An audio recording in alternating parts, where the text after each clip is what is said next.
Tá no ar o Divulga Agudos TV e hoje um papo sobre saúde. E eu tenho certeza que você já teve uma dúvida, todo pai e toda mãe já teve essa dúvida, que é o assunto de hoje. Se o seu filho teve um resfriado ou se ele tem uma alergia. É nariz escorrendo, é espirro pra cá. E o Divulga Agudos trouxe hoje um especialista para falar sobre esse tema e tirar várias dúvidas pra gente.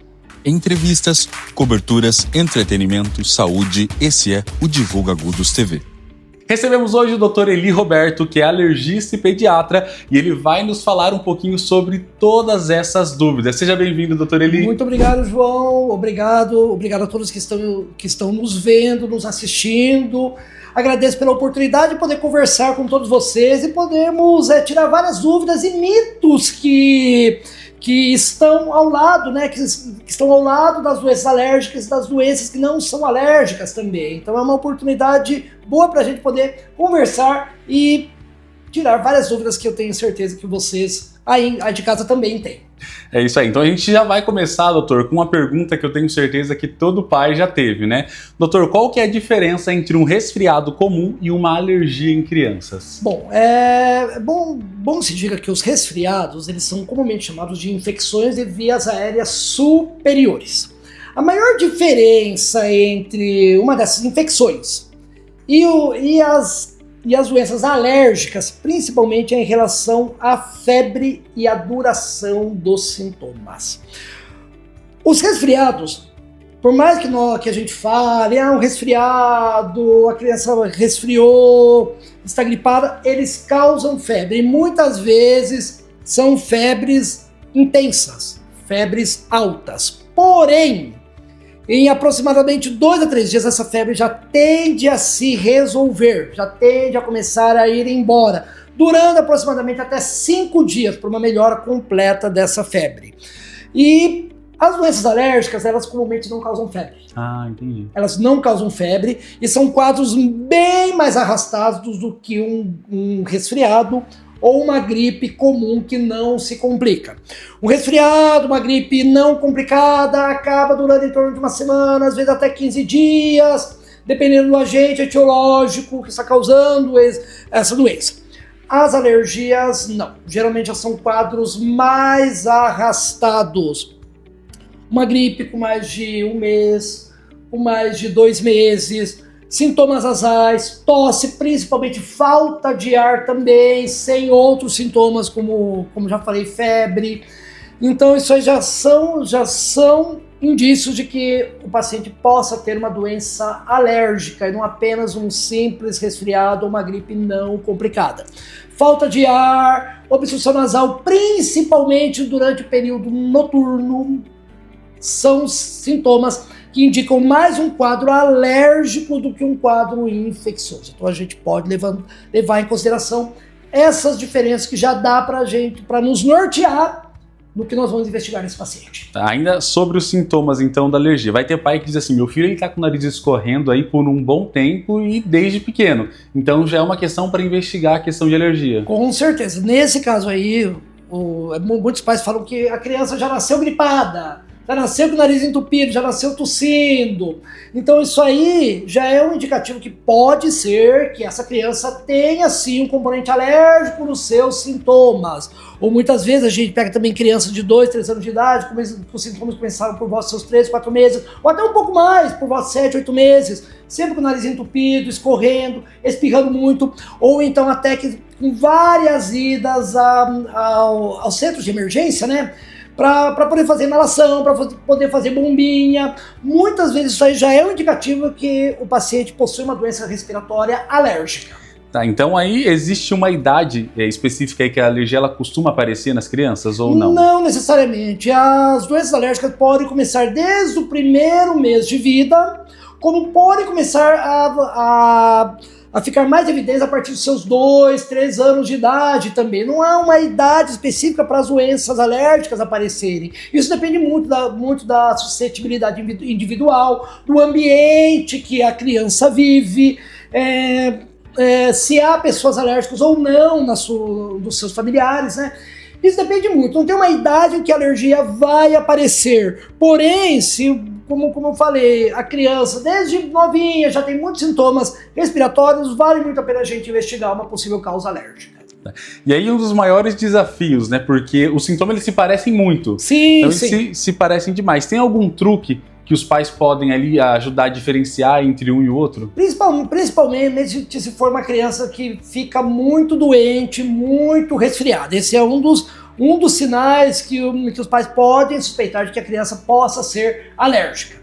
Nesse caso, uma criança que está sempre doente, sempre com o narizinho entupido, sempre é bom marcar uma consulta com um colega ou com o pediatra, com um colega alergista, para poder avaliar, fazer os exames necessários para poder diagnosticar e ver se é um quadro realmente alérgico ou se é apenas um quadro transitório, que é uma fase que a criança está passando de uma diminuição da imunidade. Isso acontece muito naquelas crianças que acabam de entrar na escola. Ah, sim. Elas começam a ficar mais doentes. Por quê? Porque começa a ter contato com outros micro-organismos que ela não tinha contato antes. Então, nisso, a criança acaba ficando mais doente mesmo.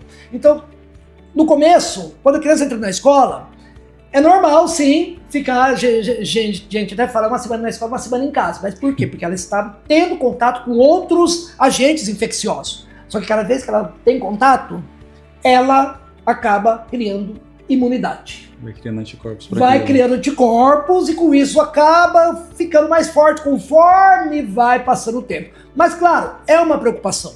Sempre é bom a gente avaliar, porque se for alguma coisa alérgica, já temos a chance de intervir o mais precocemente possível. E aí, sobre alergias, a questão de teste alérgico, né, em crianças, tem alguma idade específica que pode fazer? Como é indicado esse teste, doutor? Sim. Nós temos os testes alérgicos, sim, que a gente faz. A gente pode fazer em crianças.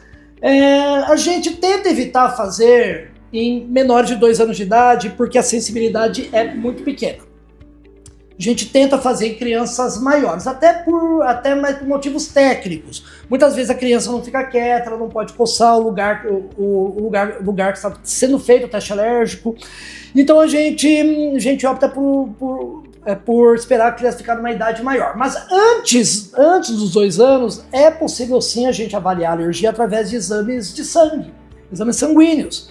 A gente pode dosar os anticorpos dela, podemos fazer um hemograma. Um simples hemograma já nos dá muita informação se a criança vai ou não desenvolver alergias no futuro, né? Raio-X, muitas vezes a criança ela tem um aumento de adenoide, que não vai deixar ela respirar direito. Dessa maneira ela vai começar a respirar mais pela boca, o nariz perde a função de filtro e com isso ela acaba ficando mais doente também.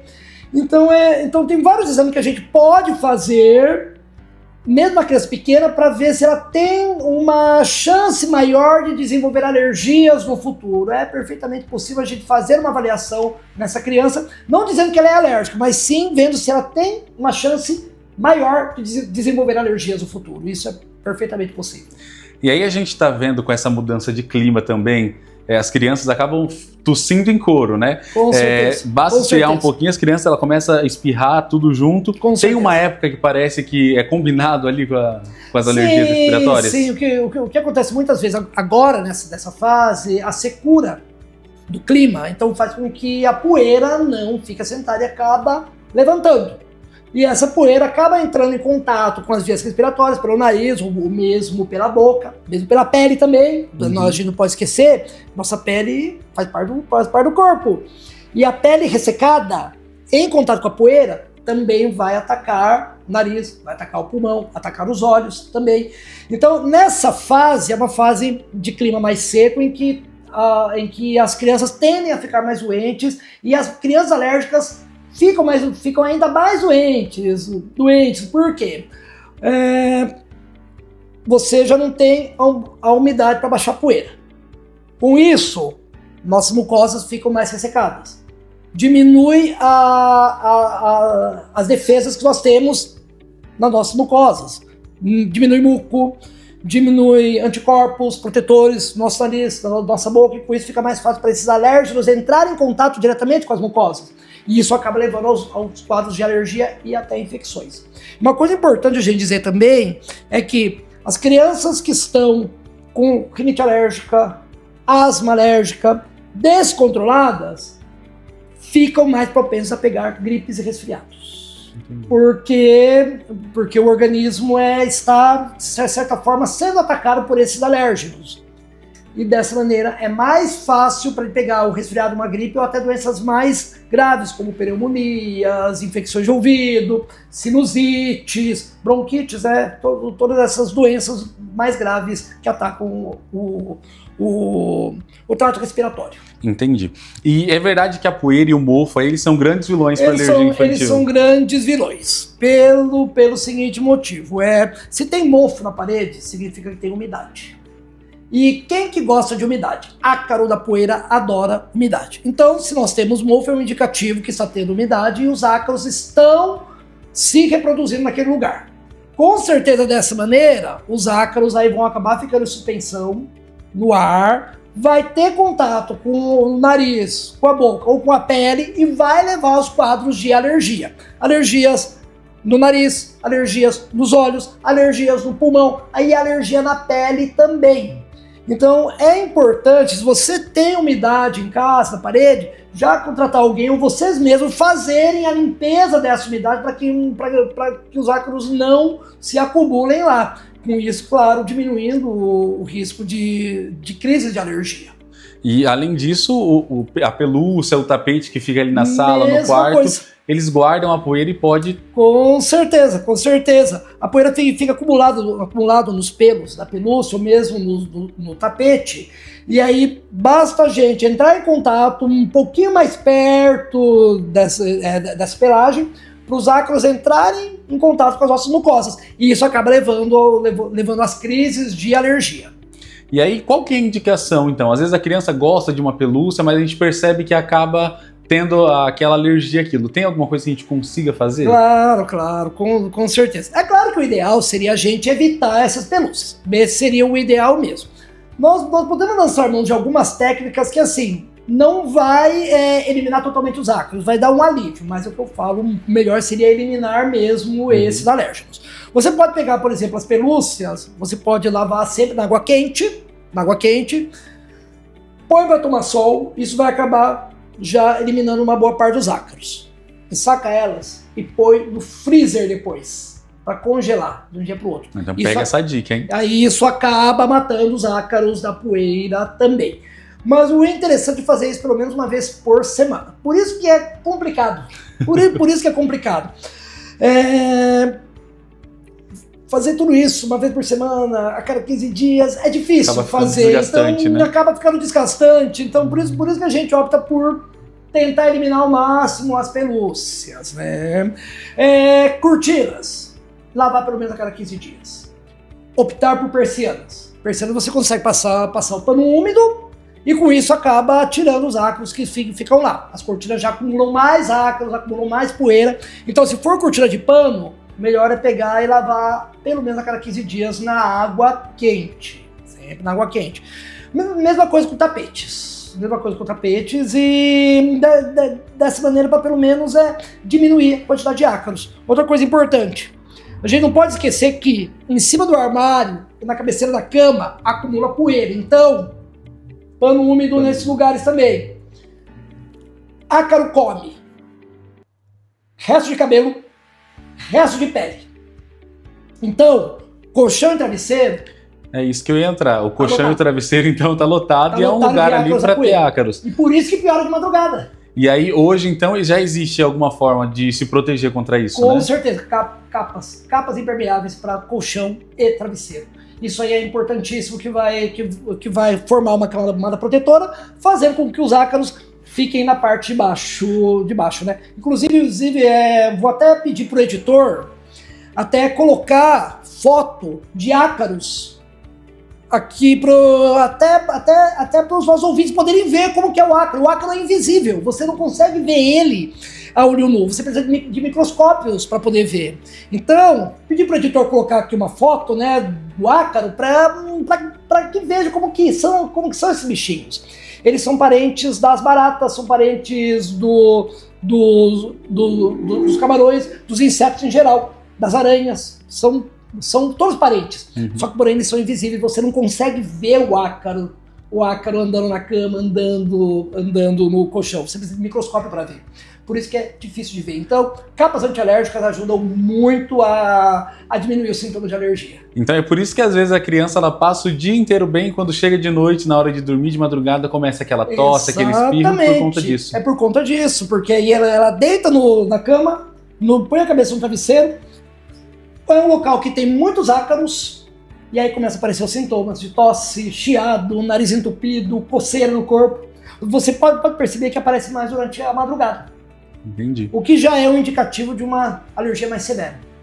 E agora, ainda falando sobre alergia, doutor, a questão de alimentação, ela pode causar alergia nas crianças e como que a gente consegue identificar? Porque às vezes a reação não é imediata, né? Não aí é imediata. Fica difícil. Não é imediata. Realmente isso aí, João, que você falou, é um desafio pra gente. Isso é um desafio. Muitas vezes não é em apenas uma consulta que a gente consegue diagnosticar uma alergia alimentar, principalmente alergia ao leite, alergia ao ovo. Nós temos alguns sinais que nos fazem suspeitar de que a criança seja uma alérgica ao leite. Por exemplo, primeira coisa, uma criança que não foi amamentada no peito. Então, isso aí acaba, não tem jeito, aumenta o risco para desenvolver alergias alimentares. Uma criança que vai mamar, fórmula principalmente, ou mesmo no peito, no caso, né? Ela começa a ter muito choro, recusa da alimentação, vômitos, perda de peso, principalmente perda de peso, ou estacionamento do peso. É um sintoma que pode ser que a criança tenha desenvolvido, que o neném, no caso, tenha desenvolvido uma alergia alimentar. Sangramento nas fezes, assaduras que não melhoram de jeito nenhum. A criança vai evacuar, muito choro ao evacuar, e as fezes não são fezes endurecidas. Com sangue, mais um sinal que pode ser que a criança tenha desenvolvido alergia alimentar. O mesmo vale para o ovo, no caso dos nenês. Por isso que a gente bate na tecla do aleitamento materno. Por isso que a gente bate nessa tecla. A única maneira que existe de, pelo menos, diminuir a chance da criança desenvolver alergia alimentar é o aleitamento materno. É a única maneira que existe. Pelo menos diminuir a chance. Então, por isso que eu falo que eu sou chato com o aleitamento materno. Falo até para o editor colocar aqui também alguma figura mostrando, né, o aleitamento materno, né? E esses aí já são sintomas que nos fazem suspeitar de uma possível alergia alimentar no bebê. Crianças maiores já começam a ter outros sintomas. Aí elas já começam a referir, olha, tomei o leite, começou a dar, não senti bem, começou a dar coceira no corpo, tomei, isso não vale apenas para o leite, mas para os outros alimentos em si, comi determinado alimento, amendoim, percebi que a boca ficou estranha, vomitar em seguida, ou mesmo casos mais graves, né, muita coceira no corpo e até ter o chamado edema de glote, inchaço da garganta, que precisa de atendimento imediato. Então são todos sintomas que nos fazem suspeitar de uma alergia alimentar. Crianças, bebês, a gente pensa mais em leite e ovo, são os maiores causadores. Crianças maiores, idade pré-escolar, escolares, aí já começa a entrar amendoim, muitas vezes trigo, começa a entrar também. Pode entrar peixe também, criança um pouquinho mais velha, 9, 10 anos, pode acabar entrando peixes também. Em adultos também existem as alergias alimentares, nos adultos também, com outros alimentos, aí já entraria nozes, trigo, próprio amendoim, peixes. Então assim, agora o que vai levar as pessoas a desenvolver uma alergia alimentar? Essa é a pergunta de $1 milhão. Tem várias teorias que a gente tem aí. Hoje em dia, a teoria mais aceita é que houve um desequilíbrio na flora intestinal. É a teoria mais aceita, que com esse desequilíbrio da flora intestinal, aí o organismo passa a reconhecer essa proteína, desse alimento, como estranha, e passa a ter uma reação exacerbada a ela, levando aos quadros de alergia. Então é uma das teorias que tem hoje em dia, né? Fora outros que ainda estão sendo estudados, né? Mas hoje em dia a mais aceita é que houve um desequilíbrio da flora intestinal e isso acabou levando ao quadro de alergias. Doutor, então antes da próxima pergunta aqui para o senhor, eu quero agradecer aos parceiros e apoiadores do Divulga Agudos TV que acreditam, né, no potencial desse canal para levar informação para você aí de casa.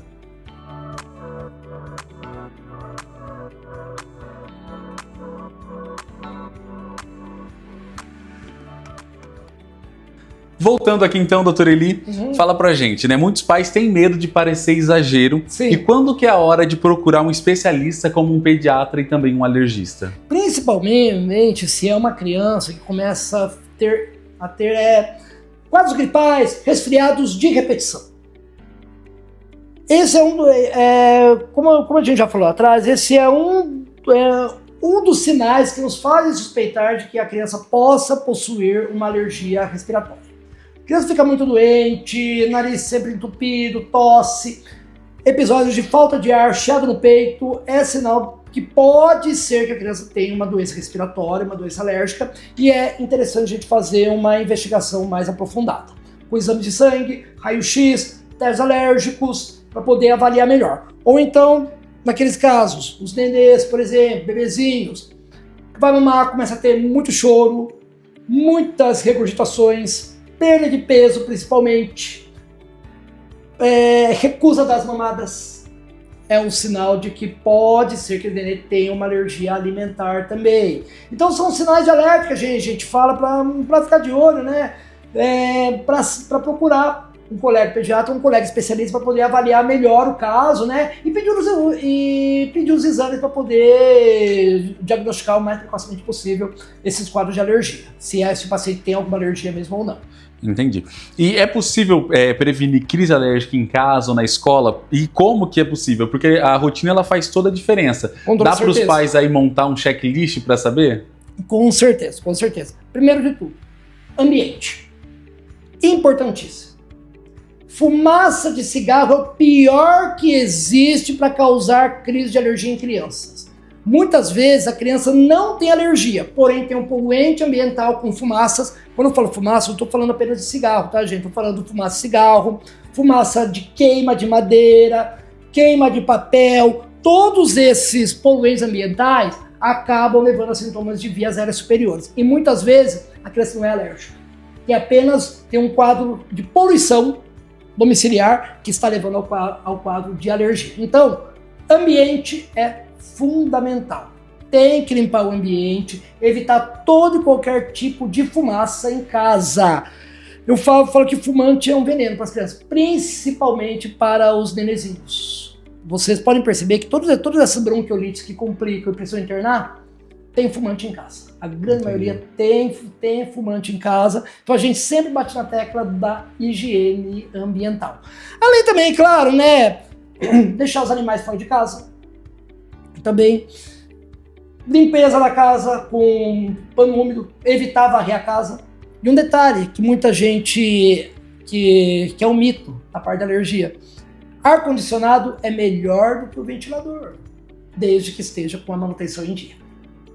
Então o ar-condicionado com manutenção em dia é melhor.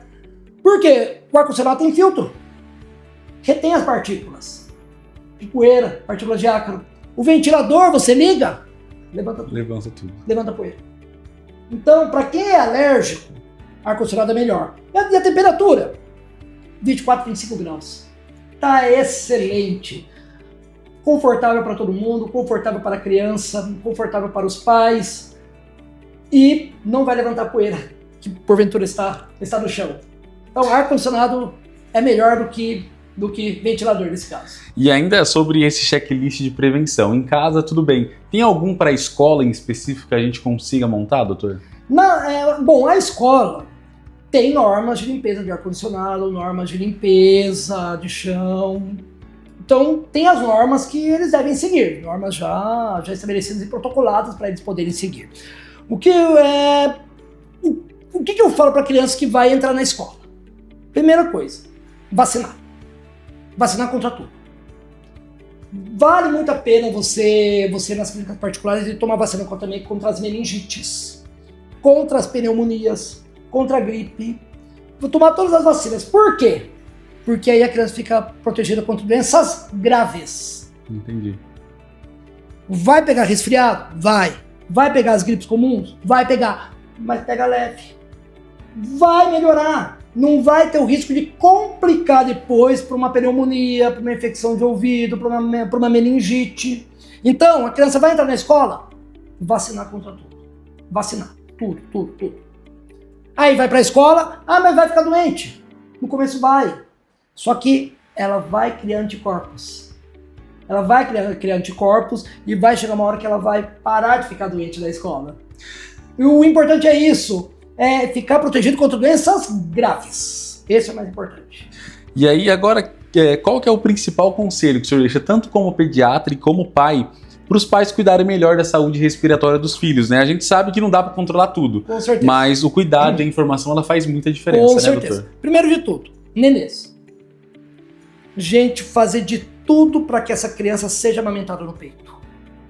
Isso é fundamental, não só para evitar as alergias alimentares, mas também para melhorar a imunidade da criança e prevenir contra doenças que a criança ainda não tem a imunidade totalmente formada. Então, o aleitamento materno é o principal.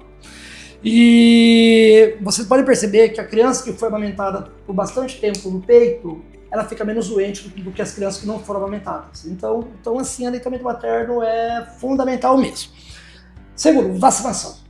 Vacinar a criança contra todas as doenças que tem por aí. Vale a pena, sim, você até investir em vacina. Eu falo que vacina é um investimento. Vale muito a pena, sim, você investir, dependendo do caso, em clínicas particulares, para poder conseguir as vacinas que não estão disponíveis ainda na rede pública, por enquanto, porque a tendência é ter todas essas vacinas da rede particular na rede pública. Estamos caminhando. Vamos chegar lá ainda. Vacinação já vai prevenir mais ainda a criança. Ter sempre uma boa, no caso de crianças maiores, atividade física. Atividade física também melhora a imunidade, melhora a autoestima e previne infecções. Atividade física. Sono. Importantíssimo. Rotina de sono. Vocês podem até começar, quando a criança ainda é pequena, a começar a ter a higiene do sono. O treinamento do sono para que a criança comece a dormir melhor. Dessa maneira, vai melhorar mais ainda também a imunidade, prevenir infecções. Criança pequena não é para ficar em telas de celulares. Não é para ficar em tela. Tela deixa a criança ligada, deixa a criança muito ativa, libera adrenalina e a criança não dorme direito. Então, já pega mais essa dica, hein? Mais essas dicas aí. Então, telas para crianças maiores, acima de 4, 5 anos de idade. 1 hora no máximo por dia. Tá mais do que o suficiente. Boa alimentação. Uma coisa importante que durante o aleitamento materno, tudo que a mãe come, essas nuances de sabor dos alimentos passam para o leite materno. Dessa maneira, a criança já começa a ter contato com os sabores antes de iniciar a alimentação complementar, diminuindo o risco de seletividade no futuro. E claro, consequentemente, melhorando a imunidade, porque ela vai estar comendo melhor. Sim. Nós temos 3 pilares que a gente tem que fazer para melhorar a saúde. Isso não é só para as crianças, não. Adulto também. Bom sono, atividade física e boa alimentação. Tendo esses 3 pilares, todos nós, não só crianças, mas os adultos também, vão ter uma qualidade de vida excelente. Perfeito. Doutor, o bate-papo foi muito legal. Eu quero agradecer ao senhor por esse bate-papo. Eu que agradeço, João, com rico, certeza. esclarecedor. Eu tenho certeza que tirou muita dúvida das pessoas que tinham essa dúvida em casa. Certeza. O que for possível que tivesse de dúvidas, manda pra gente. Teremos o maior prazer em responder. Estou à disposição de vocês para quaisquer outros bate-papos, conversar com vocês também. Sempre será um prazer receber vocês. E você aí de casa que viu esse vídeo, gostou desse conteúdo, já comenta aqui embaixo se você tem alguma dúvida, compartilha com alguém que você acredita que precisa receber essa mensagem e, claro, se inscreva aqui no nosso canal. Esse foi mais um conteúdo especial aqui do Divulga Agudos TV. Até a próxima. Até mais, gente.